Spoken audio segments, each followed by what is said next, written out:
Hello, hello, and welcome to another episode of English Over Tea, Listen and Speak. I'm your host, Anna. And I'm Dan. We are so happy you're joining us today. Anna, I have to ask, how is your tea? Oh, it's delicious, Dan. It's an Earl Grey today. But to be honest, I almost didn't have time to make it. I was rushing around, looking for my keys, checking my emails, the usual morning chaos. Trust me, I get it. That is actually perfect because today we are talking about a skill that everyone wants but very few people actually master: time management. Yes, and for our English learners listening, this is a great topic. We're going to use simple words, but we're going to talk about some really big ideas that can help you at work, at school, or just in your daily life. And hopefully by the end, you won't be rushing around quite as much as Anna was this morning. Hey, I'm getting better. But seriously, Dan, why do we feel so busy all the time? I feel like I wake up, I blink, and suddenly it's 9 p.m. and I haven't done anything on my to-do list. Well, okay, let me tell you about my Tuesday. This is a true story. I sat down at my desk at 9 a.m. I had a big report to finish. I thought, okay, Dan, let's be productive. But then I saw a small notification on my laptop. It was a video about marble racing. Marble racing? Like little glass balls rolling down a track? Yes, competitive marble racing. It was fascinating, Anna. I thought, I'll just watch 1 minute. 2 hours later, 2 hours, I was still watching these marbles. I knew the names of the teams, the history of the Marble League, and my report, I hadn't even started it. I lost 2 hours of my life to rolling marbles. Oh, Dan, that's terrible. But I did something similar last week. I was avoiding a big project, so I decided to deep clean my kitchen. I ended up alphabetizing my spice rack. Alphabetizing spices? Yes, I was there for an hour, making sure the C for cinnamon came before the P for paprika. And Dan, I found 3 jars of paprika. Why do I have 3? I don't even like paprika that much. That is what we call procrastinating. It's when you do a chore you hate, like cleaning, just to avoid a task you're scared of. Exactly. And that's the thing. We often confuse being busy with being productive. I spent an hour on my spices, so I felt busy, but did I move my life forward? No, I just have very organized paprika now. That is so true. I read something recently that really changed my mind. It said, life is not busy, we are just confused. Wow, that's deep. What does that mean exactly? It means that most of us fill our days with small things: scrolling on social media, answering every text message immediately, running errands, but we don't have a clear direction. When you don't know what truly matters, everything feels urgent. So we're reacting to the world instead of leading our own lives. Exactly. Think about it. When you wake up, what's the first thing you do? I usually grab my phone and check my messages. Right. And in that moment, you're already reacting to other people. You're looking at what they want from you. You've lost control of your time before you've even gotten out of bed. That makes so much sense. I've heard people say, I don't have time to work out, or I don't have time to learn English, but is that really true? Well, here is the tough love part. We actually own all of our time, every minute.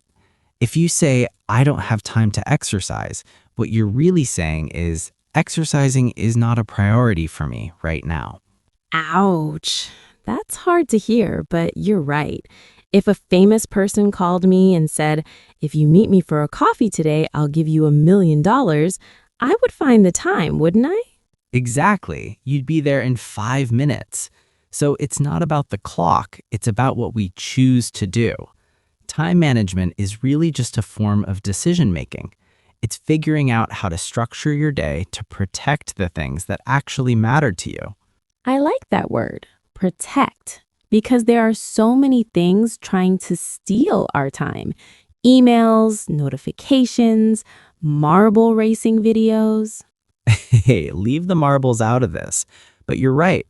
And the reason we should care about this isn't just to work more. It's because good time management actually makes us happier. Really? How so? Well, the research shows that people who manage their time well feel less stressed. They feel more optimistic. They even have more free time to do the things they actually love, like hobbies or spending time with family. So it's not about being a robot or a productivity machine. It's about freedom. Exactly. It's about making the hours work for you instead of you racing against the clock. Okay, I'm convinced. I want that freedom. But where do we start? If someone feels overwhelmed right now, if their to-do list is 3 pages long and they feel like they're drowning, what is step number one? The very first step is a time audit. An audit? That sounds like something an accountant does. It is, but for your minutes instead of your dollars. Before you can fix your schedule, you have to know where the time is actually going. Oh, I think I know where mine is going. Mostly to the spice rack in my Instagram feed. You might be surprised. Most people think they spend 10 minutes on social media, but an audit shows it's actually 2 hours. To do a time audit, you just track your activities for a week. Every 15 or 30 minutes, you write down what you did. That sounds a little boring, Dan. It can be, but it's a shocking revelation. You'll see exactly how much time you waste on unproductive tasks. Once you have that data, you can start to make changes. Okay, so step one is looking in the mirror and being honest about our habits. I can do that. But once we know we're wasting time, how do we decide what to do first? My list is still huge. That is where we get into the art of prioritization. And there's a very famous tool for that. But let's save that for in a moment. Okay, Dan, you left me hanging. You mentioned a famous tool for deciding what to do first when your to-do list is a mile long. What is it? Is it a special app? No, it's actually much older than apps. It's called the Eisenhower Matrix. It's named after an American president, Dwight D. Eisenhower. He famously said that the most important tasks usually aren't the most urgent ones. Wait, urgent and important aren't the same thing? My brain feels like they're the same. If my phone pings, it feels urgent and important. Exactly, that's the trap we all fall into. But the matrix helps you separate them into 4 boxes. 4 boxes. Okay, walk me through them slowly. Sure. Box number 1 is for things that are urgent and important. These are your do-it-now tasks. Think of a project deadline that's due in 2 hours or a leaking toilet. You can't ignore those. Okay, that makes sense. Firefighting mode. Right. But box 2 is the secret sauce for a happy life. These are things that are important but not urgent. This is stuff like learning English, exercise, or planning your future. Nobody is screaming at you to do them right now, so we often push them to next week. Oh, I am the queen of that. I'll go for a run eventually. But because there's no fire, I just keep alphabetizing my spices instead. Exactly. And that brings us to box 3, urgent but not important. These are the interruptions. Other people's emails, some phone calls, or, well, when someone scary or loud is bugging you to do something that doesn't actually help your goals. The Matrix says you should delegate these if you can, Find someone else to help.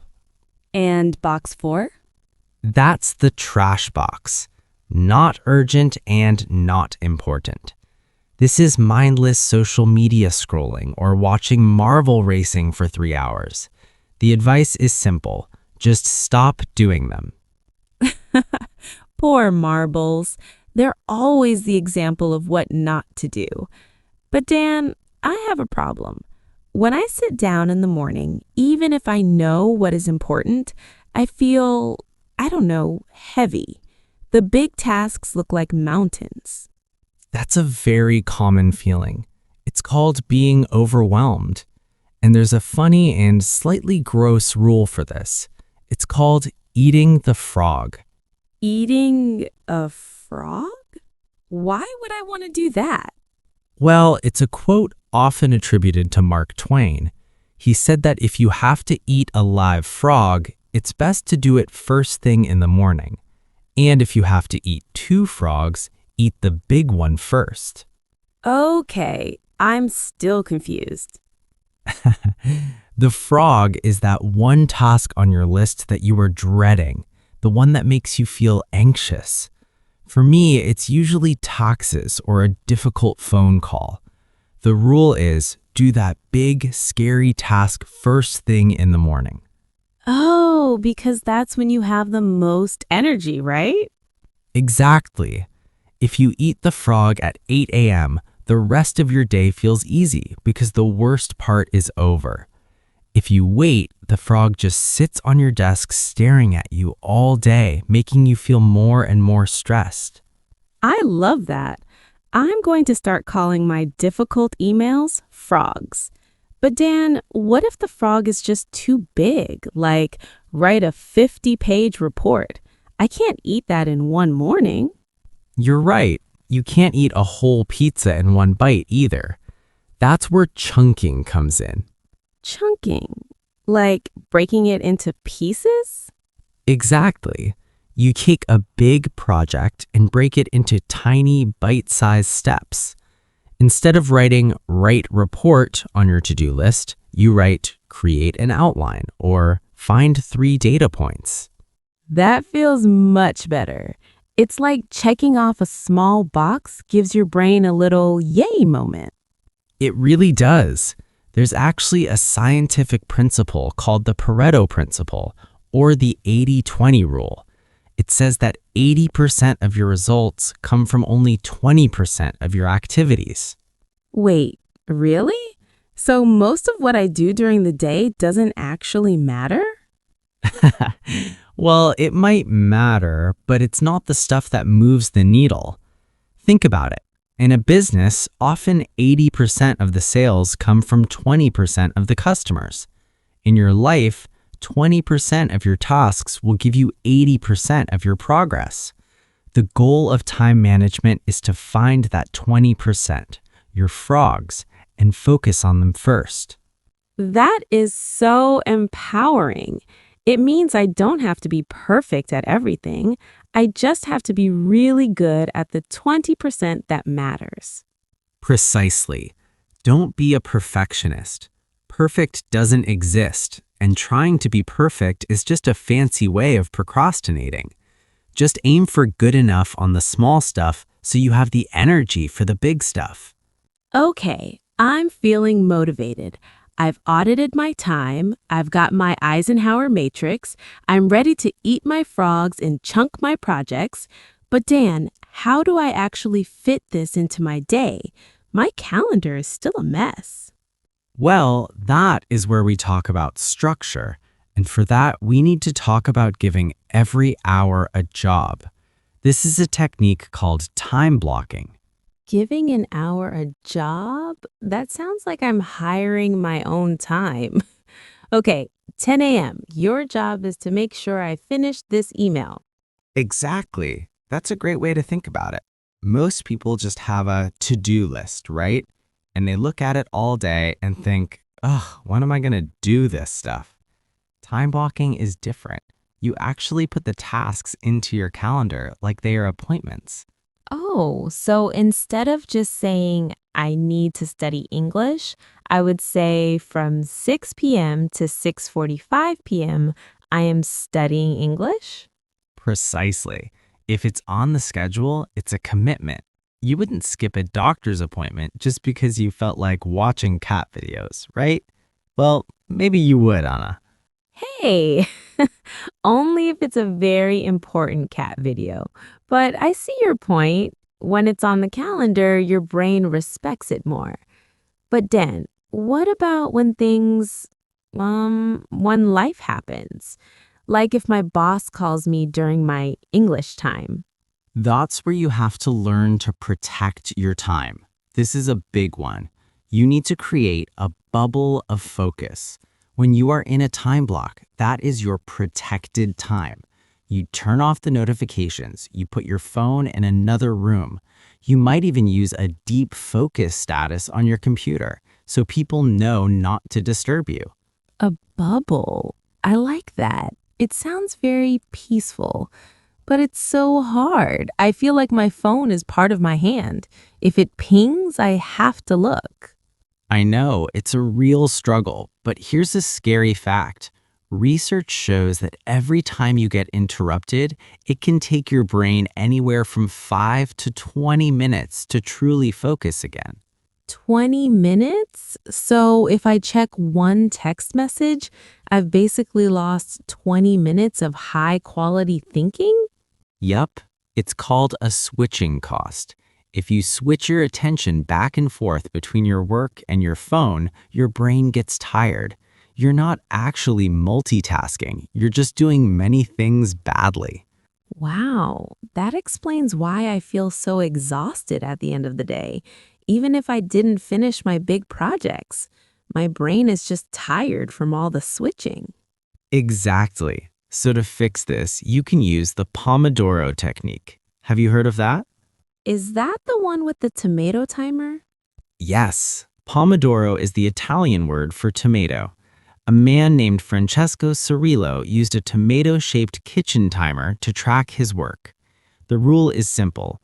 You work with full focus for 25 minutes. No phone, no spices, no marbles. Only 25 minutes? That sounds doable. It is. And then when the timer rings, you take a 5-minute break. You can stand up, stretch, or I don't know, drink some Earl Grey.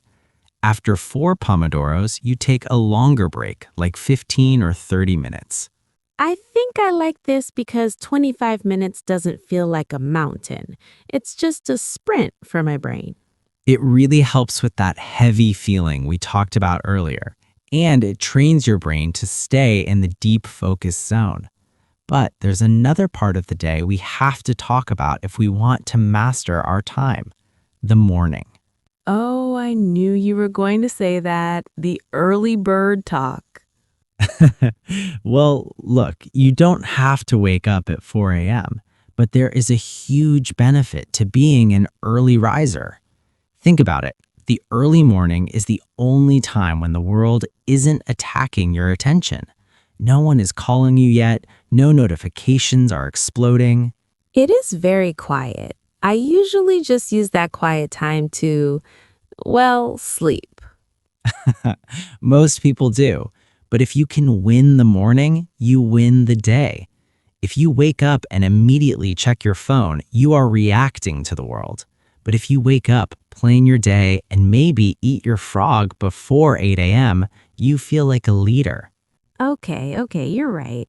I've noticed that if I start my morning in chaos, rushing to find my keys, the whole day feels like a mess.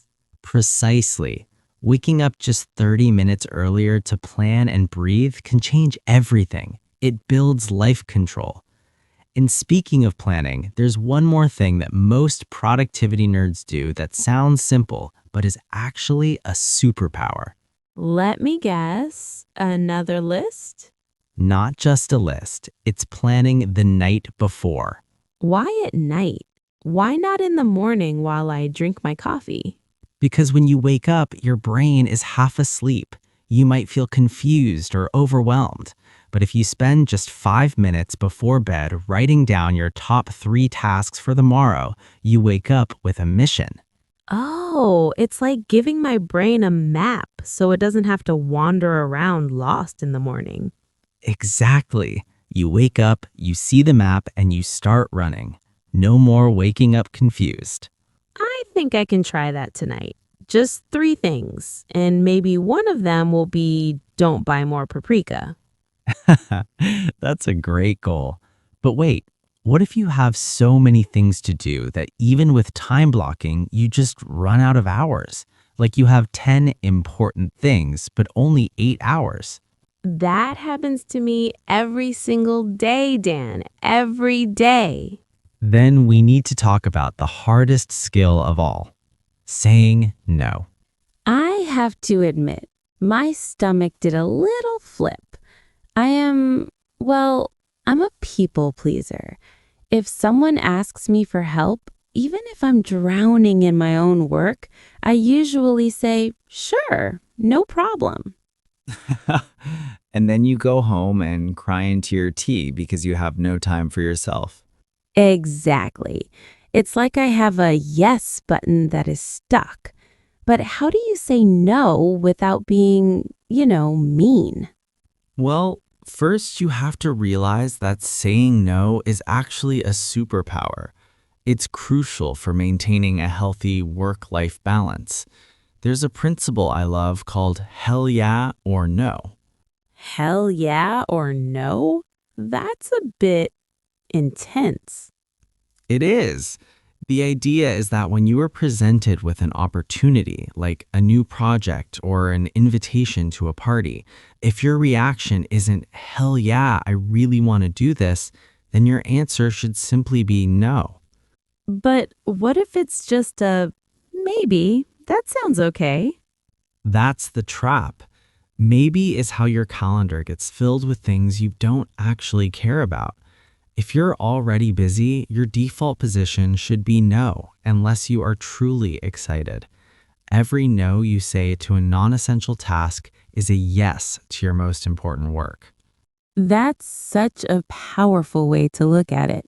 I'm not being mean, I'm just protecting my yes for the things that matter. Exactly.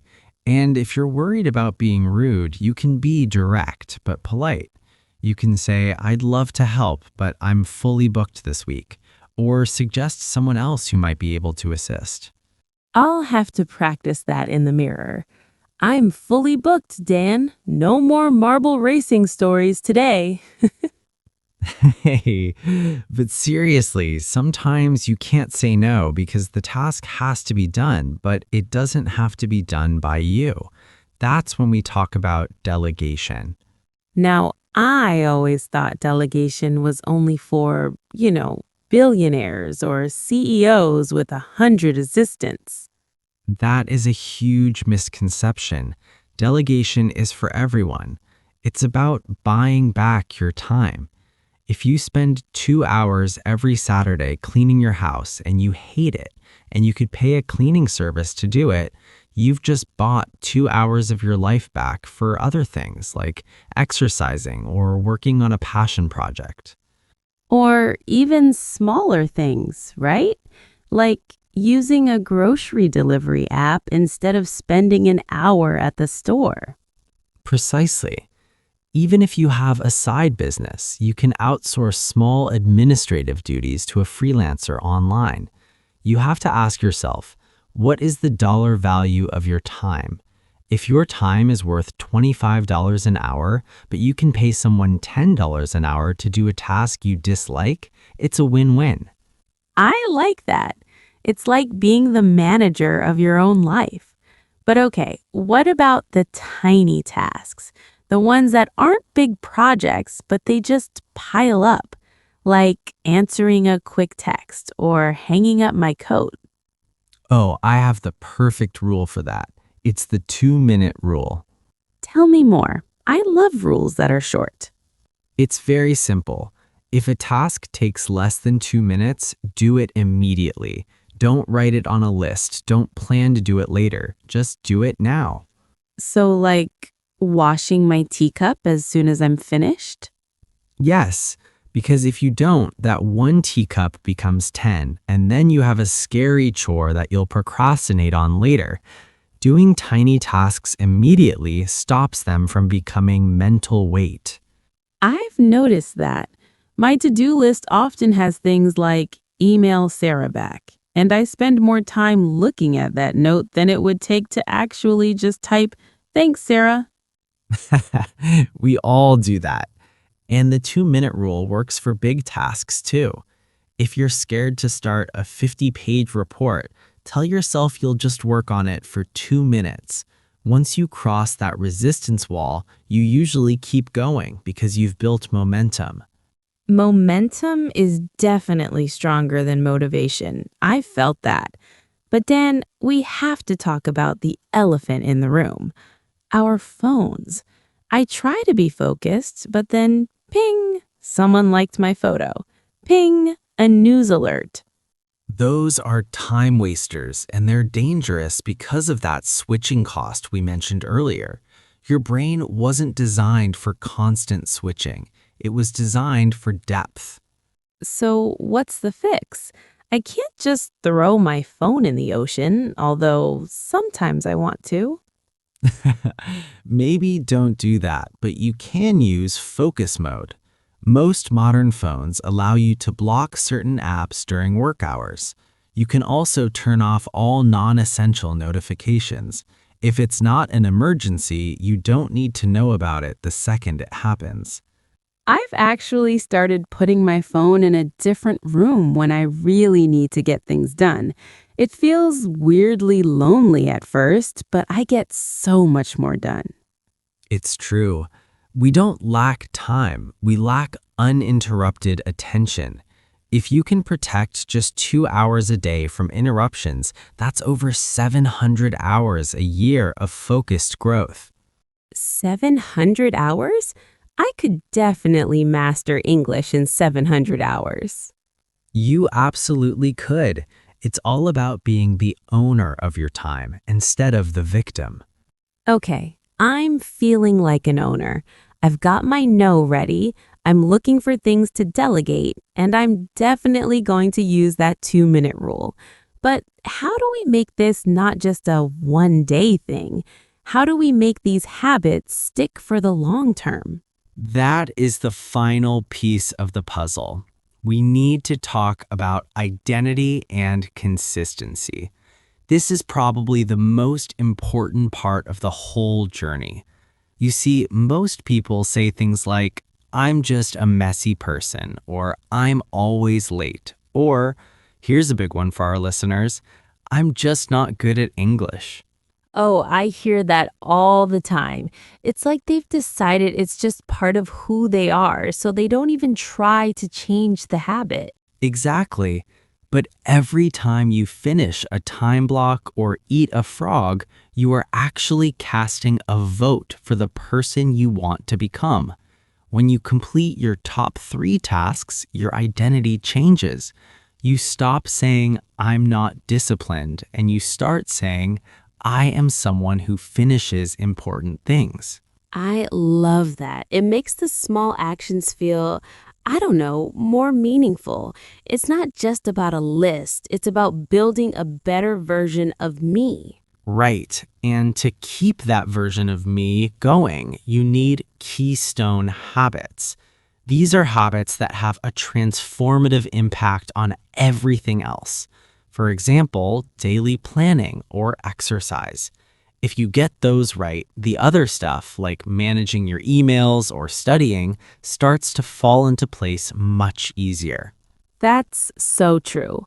When I exercise in the morning, I feel more focused all day. It's like a productivity domino effect. But Dan, we've talked about a lot of rules today. Audit your time, use the matrix, eat frogs, use timers, say no. Honestly, it feels like a lot of pressure. What if I have a bad day? What if I spend 3 hours watching those marbles again? Well, first of all, if you watch the marbles, tell me which team won. But seriously, Anna, this is where you have to give yourself grace. This is so important. We are humans, not robots. That's a relief. I was starting to feel like I needed to be Elon Musk or something. No way. Even the most productive people have days where they feel sharp as a marshmallow. The research actually shows you should be recharging every 1 to 2 hours. You need to take mental breaks.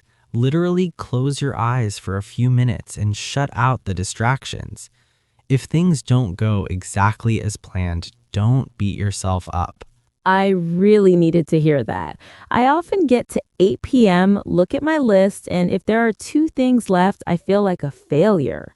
But that's the secret, Anna. You can choose to be satisfied at the end of the day. Even if you planned to do 10 things but only did one, you can choose to feel good about that one. Beating yourself up doesn't change the past. It just makes you feel bad and ruins your energy for tomorrow. So, time management is actually as much about mindset as it is about clocks. 100%. It's a journey of small steps, not a destination you reach overnight. You start with one tip, maybe just the 2-minute rule, and you do it for a few weeks. Then you add another one. Before you know it, you're the master of your own time. Wow. Dan, this has been so helpful. My tea is cold now, but my brain feels very awake. Let's do a quick recap for everyone listening, just so they can remember the toolbox we built today. Let's do it. Okay, step 1, audit your time to see where those minutes are actually going. Step 2, use the Eisenhower Matrix to separate the urgent from the important. Step 3, eat the frog. Do the hardest task first thing in the morning when your energy is highest. Step 4, use time blocking to give every hour a job on your calendar. Step 5, try the Pomodoro Technique. 25 minutes of focus, 5 minutes of rest. Step 6, learn to say no to things that aren't a hell yeah. And finally, step 7, use the 2-minute rule to kill procrastination before it grows. And most importantly, be kind to yourself along the way. Beautifully said. Remember, life isn't busy, we're just confused. When you take control of your time, you're actually taking control of your life, because time is your life. That is a powerful thought to end on. Well, that's all for today's episode of English Over Tea. We hope you feel inspired to go out and protect your time today. We want to hear from you. What is your frog for tomorrow? Leave a comment and let us know. And don't forget to subscribe to our channel and hit that notification bell so you never miss a lesson. It really helps the channel when you like and share these episodes. Thank you so much for listening and for being part of our learning community. Stay focused, stay curious, and we'll see you in the next episode. Bye, everyone.